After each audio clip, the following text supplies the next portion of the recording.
Al telefono Arnaldo Bovolenta, CEO di Produttori Sementi Polesani di Corbola. E naturalmente ad Arnaldo chiediamo la situazione in questo momento di Covid, un anno di Covid decisamente preoccupante per tutti i settori, quanto ha inciso nel settore agricolo.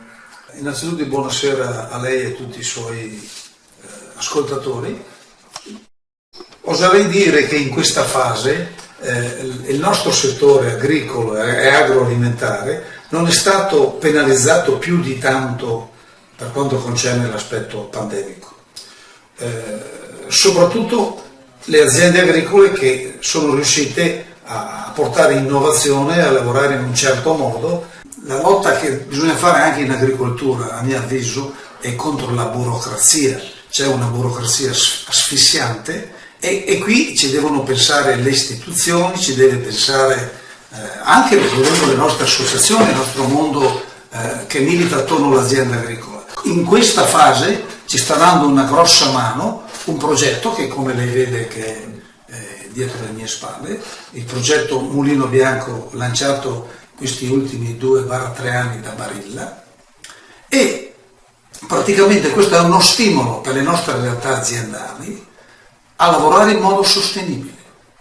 Dobbiamo, con questa azione, con questa filiera, Barilla sta avvicinando direttamente il produttore al consumatore. Ecco, noi come agricoltura, come aziende agricole polesane, dovremmo sempre più puntare, sempre stare più attenti a questo tipo di filiera, perché noi, volenti o nolenti, non riusciamo a produrre prosecco, cartiz, non riusciamo a produrli. Il nostro territorio riusciamo a produrre un buon grano che Barilla è molto interessato.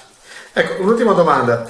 La produzione italiana, e non solo naturalmente polesana, riesce a soddisfare le esigenze o sono costrette le grosse industrie a rivolgersi all'estero, e che garanzia abbiamo che il prodotto estero è come il nostro, con le stesse qualità e con gli stessi protocolli di sicurezza? Altra domanda molto interessante, questo è vero. C'è sempre più attenzione nei grossi gruppi agroalimentari, ed in particolar modo Barilla, i nostri prodotti siano sempre più efficienti e più salubri, in modo da portare sulla tavola un cibo sostenibile sotto tutti i punti di vista. In questa fase, a mio avviso, è importante che il mondo agricolo collabori.